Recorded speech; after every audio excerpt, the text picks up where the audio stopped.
নমস্কার দিদিভাই দাদা ভাইরা, সাধনা রান্নাঘরে তোমাদের সবাইকে স্বাগত।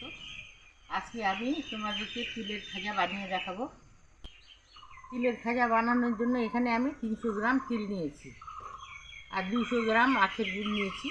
আর তিলটাকে বাড়িতে আমি ভালোভাবে পরিষ্কার করে ঝেড়ে টেড়ে বেছে নিয়েছি। চলো শুরু করে দেই তিলের খাজা বানানোর রেসিপিটা। গ্যাস জ্বালিয়ে কড়াই বসিয়ে দিলাম। কড়াই গরম হয়ে গেছে, তিলগুলোকে এখন একটু ভেজে নেব। খাজা করানোর জন্য কিন্তু সাদা তিলই লাগবে, আমি সাদা তিল নিয়েছি।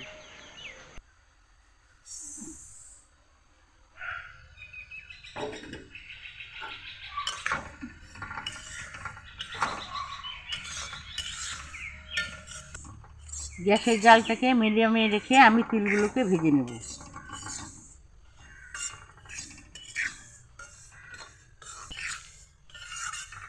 তিলগুলোকে এইভাবে একটু লাল লাল করে ভেজে নিতে হবে। তিল ভাজা হয়ে গেছে, এখন গ্যাস অফ করে দেব আর তিলগুলোকে ঢেলে নেব।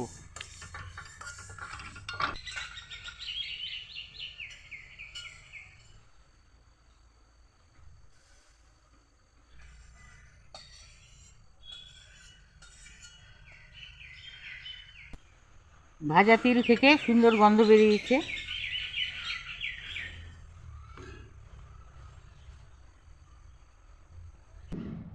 খাজা তৈরি করার জন্য আমি দুটো প্লাস্টিক নিয়েছি।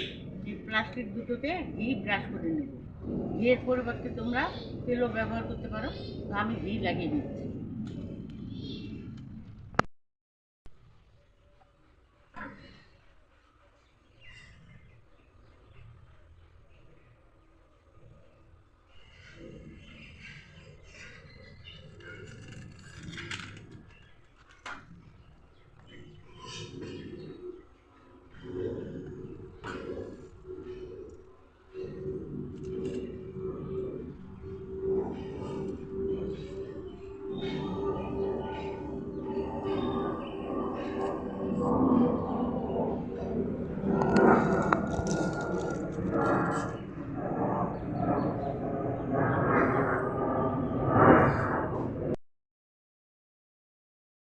ওই কড়াইতে আমি জল দিয়ে দিচ্ছি পরিমাণ মতো।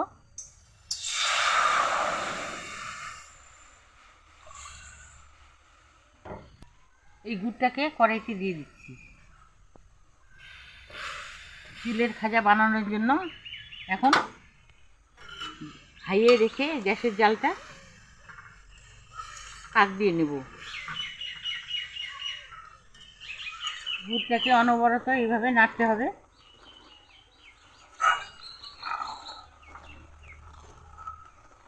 গুড় যদি কড়াই পেছনে লেগে যায় তাহলে তিলের খাজা গন্ধ হতে পারে।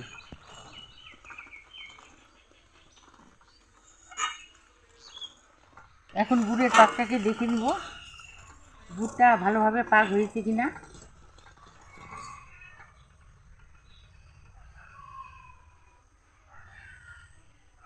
এখনো পাক ভালোভাবে হয়নি, এই দেখো। বা জলেও দেখে নিতে পারো, আমি জলেও তোমাদেরকে দেখিয়ে দিচ্ছি। গুড়টা জমেনি জলের মধ্যে, আরেকটু পাক দিয়ে নেব। কিছুক্ষণ পাক দেওয়ার পরে এখন জলের মধ্যে দেখে নেব জমেছে কি না গুড়টা।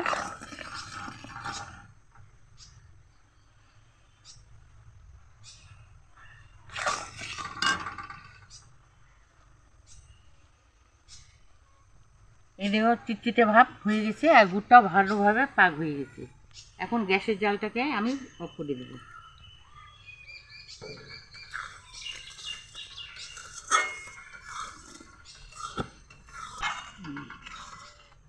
এখন আমি জাল দেওয়া গুড়ের মধ্যে এই তিলটাকে অল্প অল্প করে দিব আর নাড়তে থাকবো।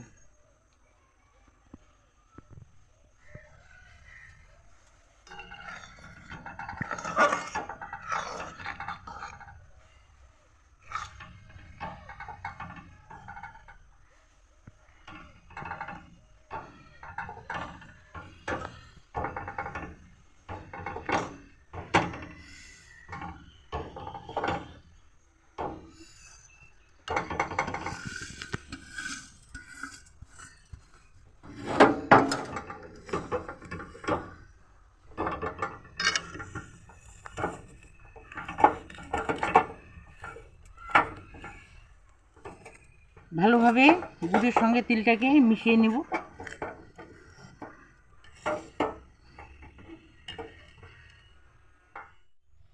খাজাটা পাক দেওয়া হয়ে গেছে, এখন ঘি দেওয়া প্লাস্টিকে খাজাটাকে নামিয়ে নেব।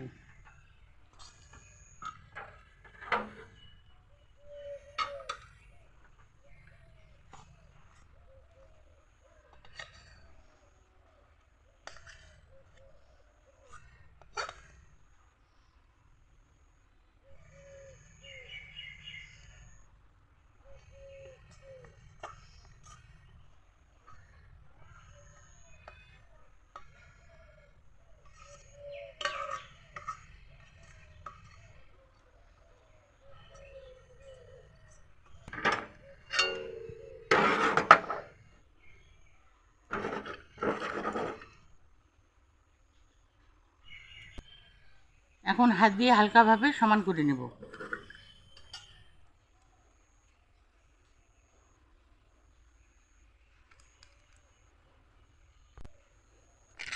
আরেকটা প্লাস্টিক ঘি মাখানো, এটা উপর দিয়ে দেব। এখন হাত দিয়ে চেপে দিব।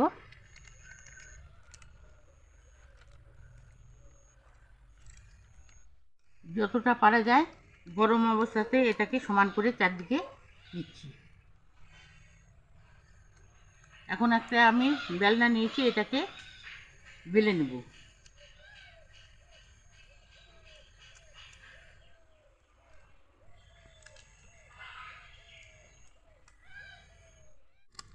একটু লম্বা করে বেলে নিচ্ছি আর হাত দিয়ে সমান করে নিচ্ছি।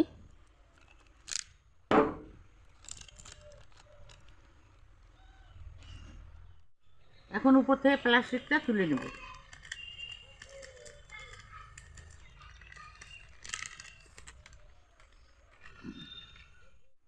এরকম একটা চাকু দিয়ে লম্বালম্বি করে এখন কেটে নেব গরম অবস্থাতে। ঠান্ডা হয়ে গেলে কাটা যাবে না, শক্ত হয়ে আসবে। আর একটু ছুরিটাতে আমি ঘি মাখিয়ে নিচ্ছি।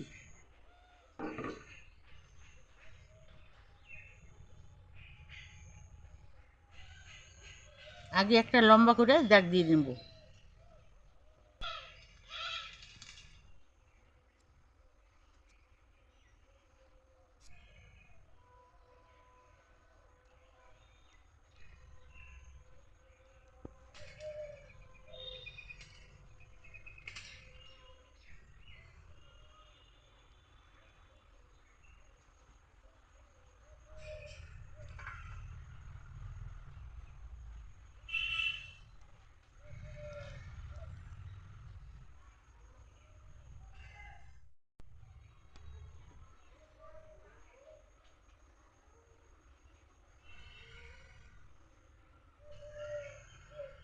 এখন প্লাস্টিকটাকে একটু ঘুরিয়ে নিচ্ছি।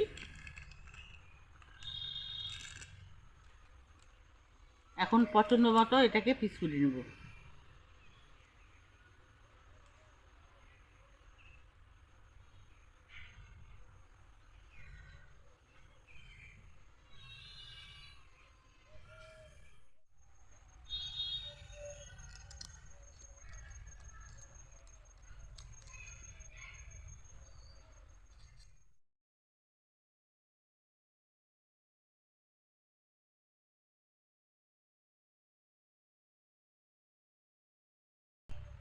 খাজাগুলোকে পিস করে নিলাম, কিছুক্ষণ ঠান্ডা হয়ে যাক, তারপরে তুলে নেব।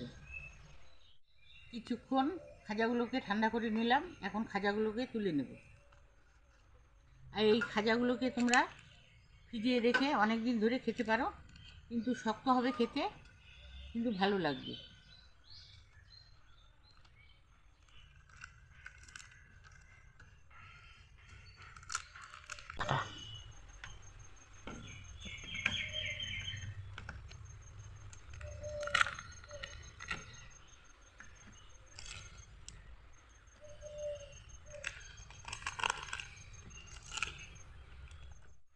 দিদিভাই দাদা ভাইরা, এই দেখো তিলের খাজা বানিয়ে তোমাদেরকে শেয়ার করলাম।